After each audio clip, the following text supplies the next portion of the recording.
네. 이 두 인물인데요. 일단은 그렇지 않아도 방송에서 유효에 대 이현주 관종 마케팅으로는 미래 없다 이런 제목의 방송을 내보낸 적이 있어요. 망언으로 뜨는? 네, 노이즈 마케팅이라고는 하지만 그렇게 말 붙이기도 좀 네. 아까운 그런 인물들인데 최근에 곶감 논쟁이 있었어요.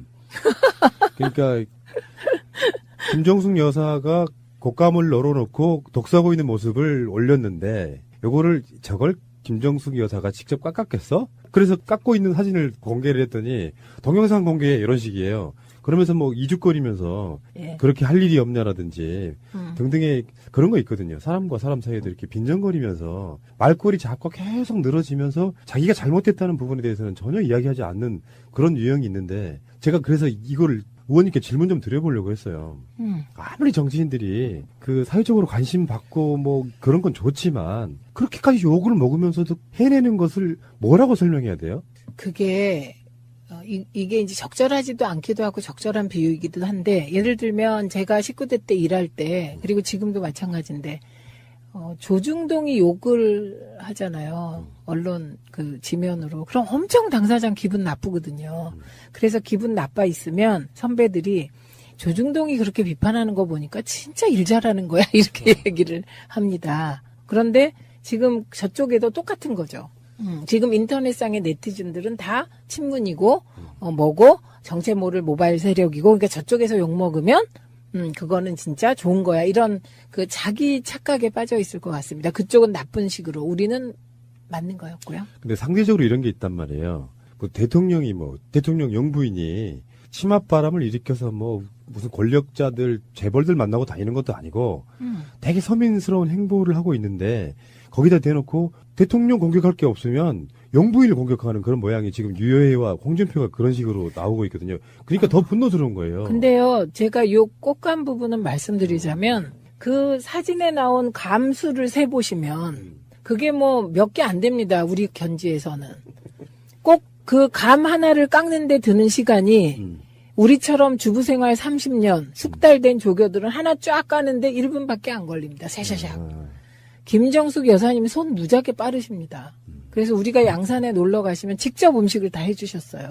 그래서 제가 배운 음식도 있어요. 딱 자기 수준에서 하는 얘기예요. 그러니까 진짜 감을 안 깎아본 건 유효했다. 전 이렇게 본다는 말씀을 지금 드리는 겁니다. 뭐 전당대회부터 막 신발 벗고 막 노래 부르고 하면서 그때까지는 네. 그래도 뭐 네, 관심을 받았는데 그쵸. 이분이 이제 그 흔히 말해서 관종 마케팅을 좀 특별히 느끼고 있는 거예요. 관심 쏟아지고 사실 지금 자유한국당의 최고위원들 중에서 이렇게 언론에 주목을 받는 사람 이 사람밖에 없어요. 그러니까 점점 간땡이가 커져가는 거예요. 하다못해 뭐 어떤 컨텐츠가 있고 어떤 준비를 해왔다고 자기가 임종석 실장이 서울시장 나가면 지도 나간대. 이게 어떤 관점으로 봐야 되냐면은 흔히 말해서 관심 종자라고 부르는 이런 분들한테는 관심을 안 주는 게 답인데 언론들이 그것을 계속 부추기면서 이 사람의 비중을 높여주는 방식으로 지금 뜨고 있는 거거든요. 그쵸. 저는 진짜 이상한 게 홍준표 대표 수준의 막말을 추미애 대표가 했다면 그냥 아웃입니다. 예, 이제 보호받고 있어요. 언론에서. 그래서 제가 자유한국당 최고위 내에 막말 남매, 예, 홍류 남매. 이게 진짜 이 망언이 점입 가경일 뿐만 아니라 이거는 이제 곧 그 부메랑이 돼서 본인들께 이미 그렇죠. 부메랑 되지 않았어요? 홍준표 대표는 그 특활비 범벅으로? 지금 유해하고 홍준표하고 둘 중에 누가 더 셀까요? 저는 유여해가 세다고 봅니다. 정치적으로 누가 세냐 이런 것도 있지만 그게 아니라 이 상황. 최고위원회의에서 유해가 말이 너무 지나쳐가지고 홍준표가 제지했답니다. 유해의 손 권력은 센데 이 상황에서 막말이나 계속 막 던지는 걸로는 세다 이 말입니다. 왜냐하면 그렇죠. 개념이 무개념이기 때문에. 그렇죠. 무개념이란 말 정말 잘하셨어요. 네. 합리적으로 두루 살피면서 해야 될 말만 하는 게 아니라 굉장히 상기되어 있는 거예요. 근데요. 가만히 생각해 보시면 전 저러는 게 약간 이해가 돼요. 왜요? 왜냐하면 대통령도 막강인데 영부인까지 막강이거든요. 그러니까 이게 이제 대통령 지지율이 이게 200일이 됐는데도 돼가는데도 70%를 넘은 박스권에 갇혀있는 그것도 지금 어떻게 대응해야 될지 모르겠는데 영부인의 지지율이 더 높고 앞으로 영부인이 어떤 행보로 또 국민들께 기쁨을 줄지 예측 불허인 거예요. 근데 저는 이런 얘기 하나 드리고 싶어요. 정치하시는 분들 중에 유해 씨 같은 사람들한테 드리고 싶은 충고예요. 전 방송하면서 최소한 이명박근혜랑 싸우면서 같이 싸우는 팟캐스트들에게 단 한 번도 싫은 소리 해본 적이 없어요.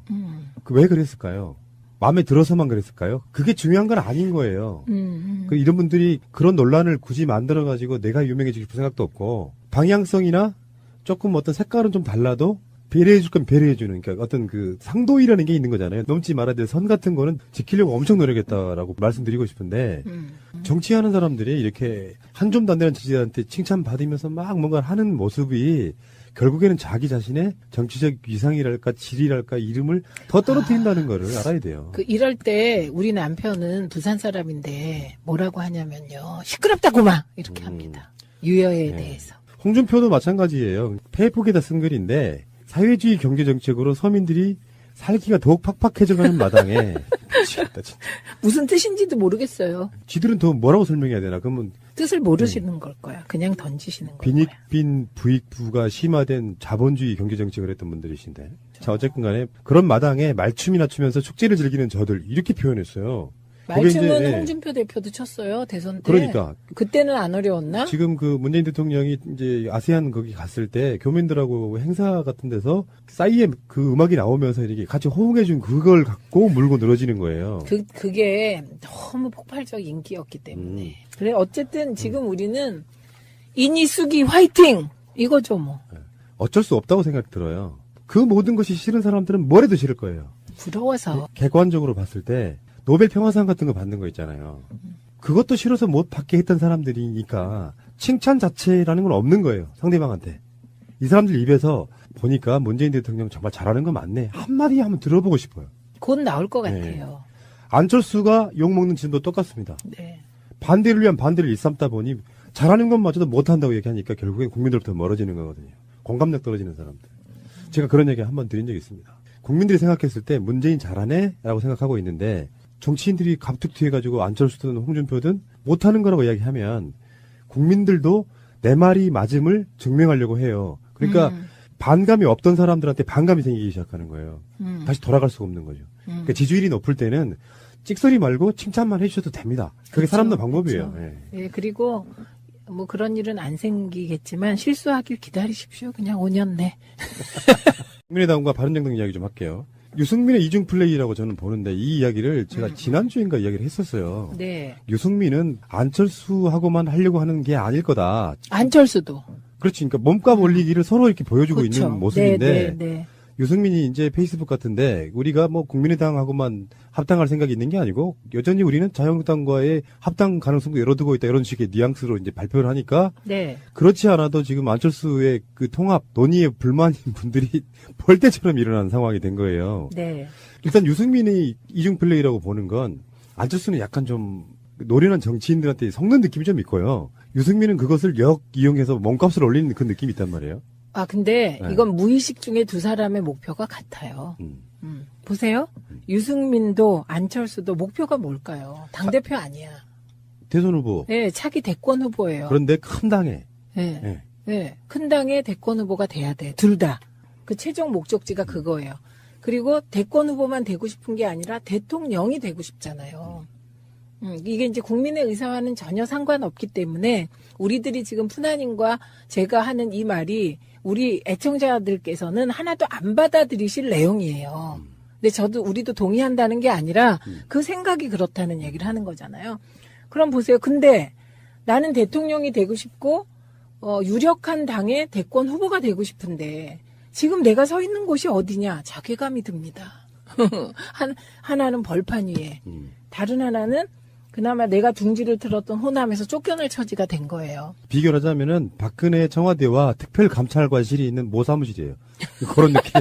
그런 느낌이죠. 네. 그런데 보면 지지율도 꼴찌에서 누가 꼴찌냐를 다투고 있다고요. 1, 2등을 다투는 게 아니라. 그러면 공이 내가 대통령 되고 유력당이 되려면 내가 서 있는 이 상황에서 가장 내 몸집을 불려야 될 거잖아요. 그럼 몸집 불리기를 하면 어떻게 될까요? 어떻게 하는 게 좋을까? 예를 들면 지금 유승민이 자유한국당에 들어가게 되면 그게 몸집 불리기입니까? 흡수통합이지? 그렇잖아요.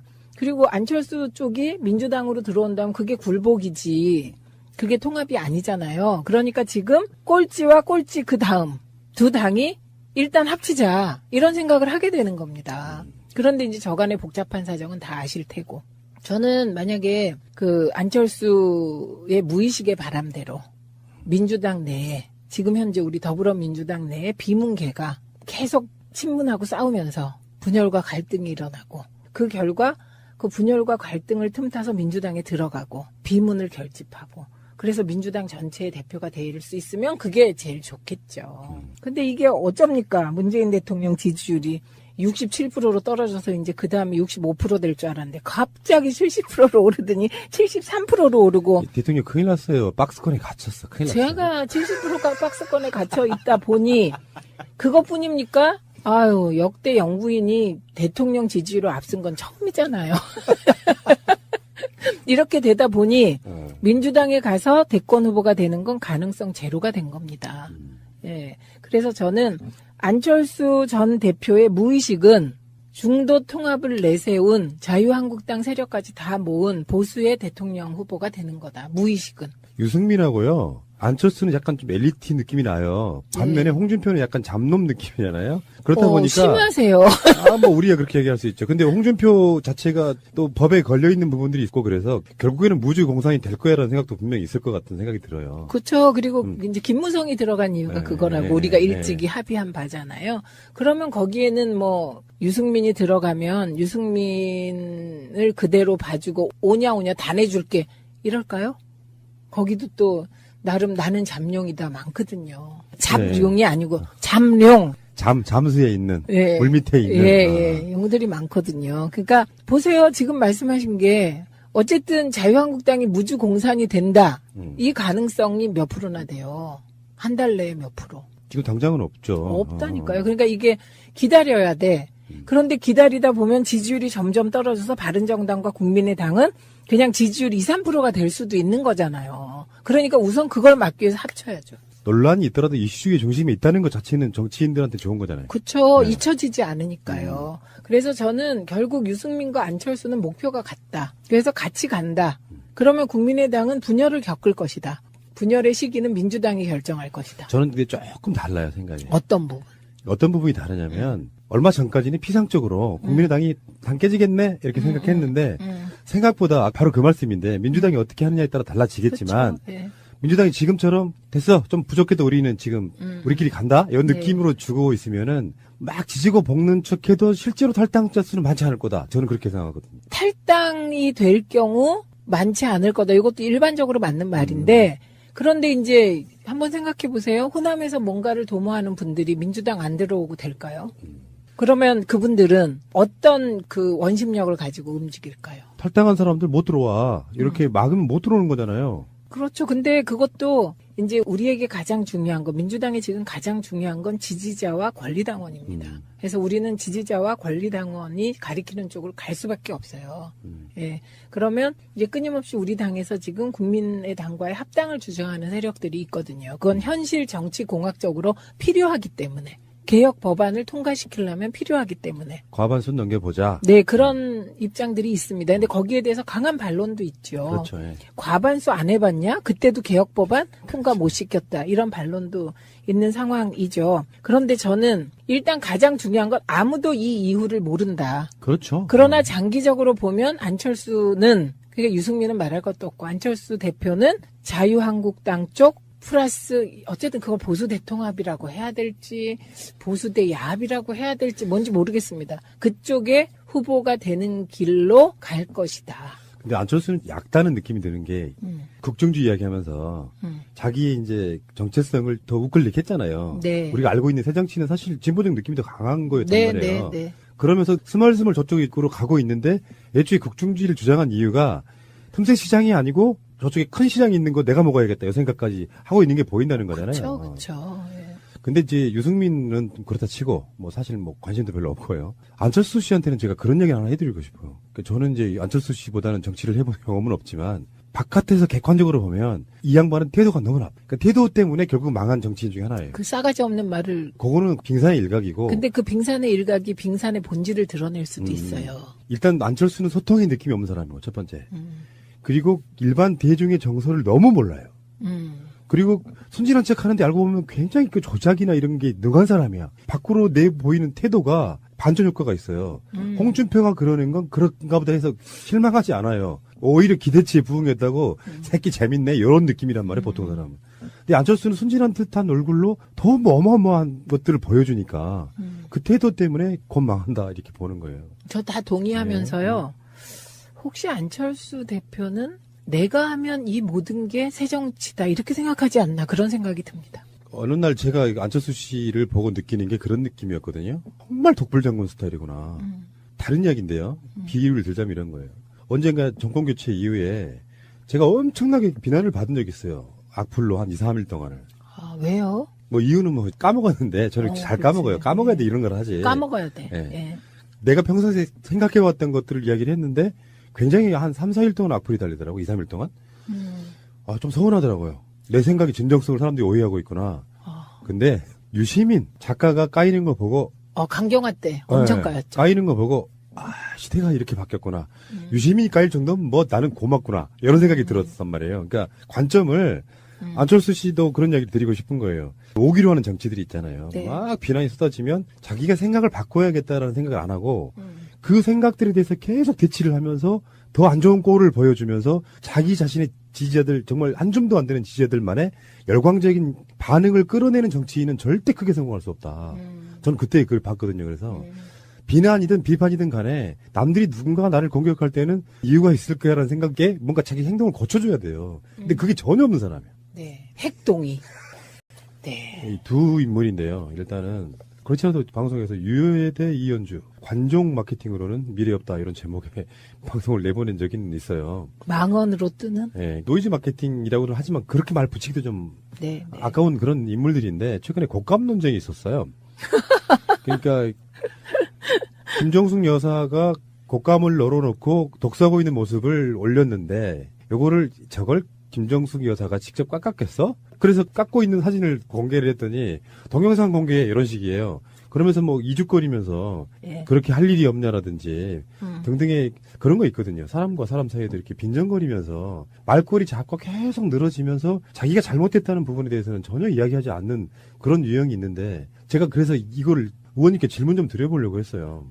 아무리 정치인들이 그 사회적으로 관심 받고 뭐 그런 건 좋지만 그렇게까지 욕을 먹으면서도 해내는 것을 뭐라고 설명해야 돼요? 그게 이게 이제 적절하지도 않기도 하고 적절한 비유이기도 한데 예를 들면 제가 19대 때 일할 때 그리고 지금도 마찬가지인데 조중동이 욕을 하잖아요. 언론 그 지면으로. 그럼 엄청 당사장 기분 나쁘거든요. 그래서 기분 나빠 있으면 선배들이 조중동이 그렇게 비판하는 거 보니까 진짜 일 잘하는 거야. 이렇게 얘기를 합니다. 그런데 지금 저쪽에도 똑같은 거죠. 지금 인터넷상의 네티즌들은 다 친문이고 뭐고 정체 모를 모바일 세력이고 그러니까 저쪽에서 욕 먹으면 그거는 진짜 좋은 거야. 이런 그 자기 착각에 빠져 있을 것 같습니다. 그쪽은 나쁜 식으로 우리는 맞는 거였고요. 근데 상대적으로 이런 게 있단 말이에요. 뭐 대통령 영부인이 치맛바람을 일으켜서 뭐 무슨 권력자들 재벌들 만나고 다니는 것도 아니고 되게 서민스러운 행보를 하고 있는데 거기다 대놓고 대통령 공격할 게 없으면 영부인을 공격하는 그런 모양이 지금 유여해와 홍준표가 그런 식으로 나오고 있거든요. 그러니까 더 분노스러운 거예요. 근데요, 제가 요 꽃감 부분은 말씀드리자면 그 사진에 나온 감수를 세보시면 그게 뭐 몇 개 안 됩니다. 우리 견지에서는. 꼭 그 감 하나를 깎는데 드는 시간이 우리처럼 주부생활 30년 숙달된 조교들은 하나 쫙 까는데 1분밖에 안 걸립니다. 샤샤샥. 김정숙 여사님이 손 무지하게 빠르십니다. 그래서 우리가 양산에 놀러 가시면 직접 음식을 다 해주셨어요. 그래서 제가 배운 음식도 있어요. 딱 자기 수준에서 하는 얘기예요. 그러니까 진짜 감을 안 깎아본 건 유효했다. 전 이렇게 본다는 말씀을 지금 드리는 겁니다. 뭐 전당대회부터 막 신발 벗고 막 노래 부르고 하면서 그때까지는 그래도 뭐 네, 관심을 받았는데 그렇죠. 이분이 이제 그 흔히 말해서 관종 마케팅을 좀 특별히 느끼고 있는 거예요. 관심 쏟아지고 사실 지금 자유한국당의 최고위원들 중에서 이렇게 언론에 주목을 받는 사람이 이 사람밖에 없어요. 그러니까 점점 간땡이가 커져가는 거예요. 하다못해 뭐 어떤 컨텐츠가 있고 어떤 준비를 해왔다고 자기가 임종석 실장이 서울시장 나가면 지도 나간대. 이게 어떤 관점으로 봐야 되냐면은 흔히 말해서 관심 종자라고 부르는 이런 분들한테는 관심을 안 주는 게 답인데 언론들이 그것을 계속 부추기면서 이 사람의 비중을 높여주는 방식으로 지금 뜨고 있는 거거든요. 그쵸. 저는 진짜 이상한 게 홍준표 대표 수준의 막말을 추미애 대표가 했다면 그냥 아웃입니다. 예, 이제 보호받고 있어요. 언론에서. 그래서 제가 자유한국당 최고위 내에 막말 남매, 예, 홍류 남매. 이게 진짜 이 망언이 점입 가경일 뿐만 아니라 이거는 이제 곧 그 부메랑이 돼서 본인들께 이미 그렇죠. 부메랑 되지 않았어요? 홍준표 대표는 그 특활비 번복으로? 지금 유해하고 홍준표하고 둘 중에 누가 더 셀까요? 저는 유여해가 세다고 봅니다. 정치적으로 누가 세냐 이런 것도 있지만 그게 아니라 이 상황. 최고위원회의에서 유해가 말이 너무 지나쳐가지고 홍준표가 제지했답니다. 유해에서 권력은 센데 어. 이 상황에서 막말이나 계속 막 던지는 걸로는 세다 이 말입니다. 왜냐하면 그렇죠. 개념이 무개념이기 때문에. 그렇죠. 무개념이란 말 정말 잘하셨어요. 네. 합리적으로 두루 살피면서 해야 될 말만 하는 게 아니라 굉장히 상기되어 있는 거예요. 근데요. 가만히 생각해 보시면 전 저러는 게 약간 이해가 돼요. 왜요? 왜냐하면 대통령도 막강인데 영부인까지 막강이거든요. 그러니까 이게 이제 대통령 지지율이 이게 200일이 됐는데도 돼가는데도 70%를 넘은 박스권에 갇혀 있는 그것도 지금 어떻게 대응해야 될지 모르겠는데 영부인의 지지율이 더 높고 앞으로 영부인이 어떤 행보로 또 국민들께 기쁨을 줄지 예측 불허인 거예요. 근데 저는 이런 얘기 하나 드리고 싶어요. 정치하시는 분들 중에 유해 씨 같은 사람들한테 드리고 싶은 충고예요.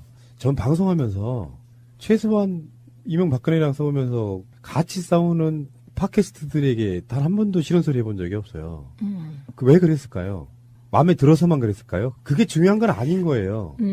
이런 분들이 그런 논란을 굳이 만들어가지고 내가 유명해지고 싶은 생각도 없고 방향성이나 조금 어떤 색깔은 좀 달라도 배려해줄 건 배려해주는, 그러니까 어떤 그 상도이라는 게 있는 거잖아요. 넘지 말아야 될 선 같은 거는 지키려고 엄청 노력했다라고 말씀드리고 싶은데, 정치하는 사람들이 이렇게 한 줌도 안 되는 지지자한테 칭찬받으면서 막 뭔가를 하는 모습이 결국에는 자기 자신의 정치적 위상이랄까 질이랄까 이름을 더 떨어뜨린다는 거를 알아야 돼요. 이럴 때 우리 남편은 부산 사람인데 뭐라고 하냐면요. 시끄럽다고만 이렇게 합니다. 유여에 대해서. 홍준표도 마찬가지예요. 페이북에다 쓴 글인데 사회주의 이럴까요? 거기도 또 나름 나는 잠룡이다 많거든요. 잠룡이 아니고 잠룡. 잠수에 있는 예. 물 밑에 있는 예. 용어들이 많거든요. 그러니까 보세요. 지금 말씀하신 게 어쨌든 자유한국당이 무주공산이 된다. 이 가능성이 몇 프로나 돼요. 한 달 내에 몇 프로. 지금 당장은 없죠. 없다니까요. 그러니까 이게 기다려야 돼. 그런데 기다리다 보면 지지율이 점점 떨어져서 바른정당과 국민의당은 그냥 지지율 2, 3%가 될 수도 있는 거잖아요. 그러니까 우선 그걸 막기 위해서 합쳐야죠. 논란이 있더라도 이슈의 중심에 있다는 것 자체는 정치인들한테 좋은 거잖아요. 그렇죠. 네. 잊혀지지 않으니까요. 그래서 저는 결국 유승민과 안철수는 목표가 같다. 그래서 같이 간다. 그러면 국민의당은 분열을 겪을 것이다. 분열의 시기는 민주당이 결정할 것이다. 저는 그게 조금 달라요, 생각이. 어떤 부분? 어떤 부분이 다르냐면 얼마 전까지는 피상적으로 국민의당이 당 깨지겠네 이렇게 생각했는데 생각보다 바로 그 말씀인데 민주당이 어떻게 하느냐에 따라 달라지겠지만 그렇죠. 네. 민주당이 지금처럼 됐어 좀 부족해도 우리는 지금 우리끼리 간다 이런 느낌으로 주고 있으면은 막 지지고 볶는 척해도 실제로 탈당자 수는 많지 않을 거다. 저는 그렇게 생각하거든요. 탈당이 될 경우 많지 않을 거다. 이것도 일반적으로 맞는 말인데 그런데 이제 한번 생각해 보세요. 호남에서 뭔가를 도모하는 분들이 민주당 안 들어오고 될까요? 그러면 그분들은 어떤 그 원심력을 가지고 움직일까요? 탈당한 사람들 못 들어와. 이렇게 막으면 못 들어오는 거잖아요. 그렇죠. 근데 그것도 이제 우리에게 가장 중요한 거, 민주당이 지금 가장 중요한 건 지지자와 권리당원입니다. 그래서 우리는 지지자와 권리당원이 가리키는 쪽으로 갈 수밖에 없어요. 예. 그러면 이제 끊임없이 우리 당에서 지금 국민의 당과의 합당을 주장하는 세력들이 있거든요. 그건 현실 정치 공학적으로 필요하기 때문에. 개혁 법안을 통과시키려면 필요하기 때문에. 과반수 넘겨보자. 네, 그런 입장들이 있습니다. 근데 거기에 대해서 강한 반론도 있죠. 그렇죠. 예. 과반수 안 해봤냐? 그때도 개혁 법안 통과 못 시켰다. 이런 반론도 있는 상황이죠. 그런데 저는 일단 가장 중요한 건 아무도 이 이유를 모른다. 그렇죠. 그러나 장기적으로 보면 안철수는, 그러니까 유승민은 말할 것도 없고 안철수 대표는 자유한국당 쪽 플러스 어쨌든 그걸 보수 대통합이라고 해야 될지 보수 대 야합이라고 해야 될지 뭔지 모르겠습니다. 그쪽에 후보가 되는 길로 갈 것이다. 근데 안철수는 약다는 느낌이 드는 게 국정주의 이야기하면서 자기의 이제 정체성을 더 우클릭했잖아요. 네. 우리가 알고 있는 새정치는 사실 진보적 느낌이 더 강한 거였단 네, 말이에요. 네, 네. 그러면서 스멀스멀 저쪽으로 가고 있는데 애초에 국중주의를 주장한 이유가 틈새 시장이 아니고 저쪽에 큰 시장이 있는 거 내가 먹어야겠다 이 생각까지 하고 있는 게 보인다는 거잖아요. 그렇죠. 예. 근데 이제 유승민은 그렇다 치고 뭐 사실 뭐 경제 정책으로 서민들이 살기가 더욱 팍팍해져가는 마당에 미치겠다 진짜. 무슨 뜻인지도 모르겠어요. 지들은 더 뭐라고 설명해야 되나? 그러면 뜻을 모르시는 걸 거야. 그냥 던지시는 거야. 빈익빈 부익부가 심화된 자본주의 경제 정책을 했던 분들이신데. 자 어쨌든 간에 그런 마당에 말춤이나 추면서 축제를 즐기는 저들 이렇게 표현했어요. 말춤은 이제, 홍준표 대표도 쳤어요. 대선 때. 그러니까 그때는 안 어려웠나? 지금 그 문재인 대통령이 이제 아세안 거기 갔을 때 교민들하고 행사 같은 데서 싸이에 그 음악이 나오면서 이렇게 같이 호응해준 그걸 갖고 물고 늘어지는 거예요. 그게 너무 폭발적 인기였기 때문에. 그래 어쨌든 지금 우리는 인이수기 화이팅 이거죠 뭐. 어쩔 수 없다고 생각이 들어요. 그 모든 것이 싫은 사람들은 뭘 해도 싫을 거예요. 부러워서. 객관적으로 봤을 때 노벨 평화상 같은 거 받는 거 있잖아요. 그것도 싫어서 못 받게 했던 사람들이니까 칭찬 자체라는 건 없는 거예요. 상대방한테. 이 사람들 입에서 보니까 문재인 대통령 정말 잘하는 거 맞네. 한마디 한번 들어보고 싶어요. 곧 나올 것 네. 같아요. 안철수가 욕먹는 지점도 똑같습니다. 네. 반대를 위한 반대를 일삼다 보니 잘하는 것마저도 못한다고 얘기하니까 결국엔 국민들부터 멀어지는 거거든요. 공감력 떨어지는 사람들. 제가 그런 얘기 한번 드린 적이 있습니다. 국민들이 생각했을 때 문재인 잘하네? 라고 생각하고 있는데 정치인들이 갑툭튀해가지고 안철수든 홍준표든 못하는 거라고 이야기하면 국민들도 내 말이 맞음을 증명하려고 해요. 그러니까 반감이 없던 사람들한테 반감이 생기기 시작하는 거예요. 다시 돌아갈 수가 없는 거죠. 그러니까 지지율이 높을 때는 찍소리 말고 칭찬만 해주셔도 됩니다. 그게 사람들 방법이에요. 그렇죠. 예. 예, 그리고 뭐 그런 일은 안 생기겠지만 실수하길 기다리십시오. 그냥 5년 내. 국민의당과 바른정당 이야기 좀 할게요. 유승민의 이중 플레이라고 저는 보는데 이 이야기를 제가 지난주인가 이야기를 했었어요. 네. 유승민은 안철수하고만 하려고 하는 게 아닐 거다. 안철수도. 그렇지. 그러니까 몸값 올리기를 서로 이렇게 보여주고 그렇죠. 있는 모습인데 네, 네, 네. 유승민이 이제 페이스북 같은데 우리가 뭐 국민의당하고만 합당할 생각이 있는 게 아니고 여전히 우리는 자유한국당과의 합당 가능성도 열어두고 있다 이런 식의 뉘앙스로 이제 발표를 하니까 네. 그렇지 않아도 지금 안철수의 그 통합 논의에 불만인 분들이 벌떼처럼 일어난 상황이 된 거예요. 네. 일단 유승민이 이중 플레이라고 보는 건 안철수는 약간 좀 노련한 정치인들한테 속는 느낌이 좀 있고요. 유승민은 그것을 이용해서 몸값을 올리는 그 느낌이 있단 말이에요. 아, 근데 네. 이건 무의식 중에 두 사람의 목표가 같아요. 보세요. 유승민도 안철수도 목표가 뭘까요? 당대표 아니야. 대선 후보. 네, 차기 대권 후보예요. 그런데 큰 당에. 네. 네. 네. 큰 당의 대권 후보가 돼야 돼. 둘 다. 그 최종 목적지가 그거예요. 그리고 대권 후보만 되고 싶은 게 아니라 대통령이 되고 싶잖아요. 이게 이제 국민의 의사와는 전혀 상관없기 때문에 우리들이 지금 푸나님과 제가 하는 이 말이 우리 애청자들께서는 하나도 안 받아들이실 내용이에요. 근데 우리도 동의한다는 게 아니라 그 생각이 그렇다는 얘기를 하는 거잖아요.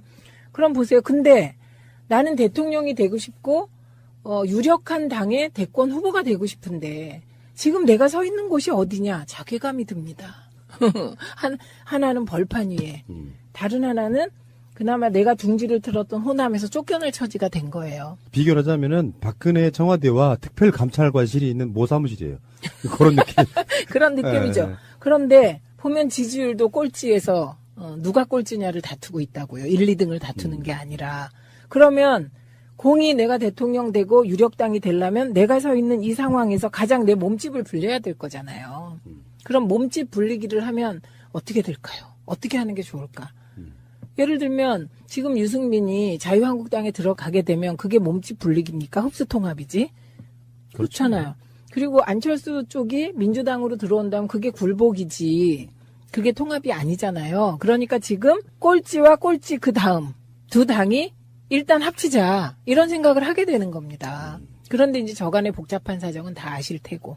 저는 만약에 그 안철수의 무의식의 바람대로 민주당 내에 지금 현재 우리 더불어민주당 내에 비문계가 계속 친문하고 싸우면서 분열과 갈등이 일어나고 그 결과 그 분열과 갈등을 틈타서 민주당에 들어가고 비문을 결집하고 그래서 민주당 전체의 대표가 될 수 있으면 그게 제일 좋겠죠. 근데 이게 어쩝니까? 문재인 대통령 지지율이 67%로 떨어져서 이제 그 다음에 65% 될 줄 알았는데 갑자기 70%로 오르더니 73%로 오르고 대통령 큰일 났어요. 박스권에 갇혔어. 큰일 났어요. 제가 70%가 박스권에 갇혀 있다 보니 그것뿐입니까? 아유, 역대 영부인이 대통령 지지율을 앞선 건 처음이잖아요.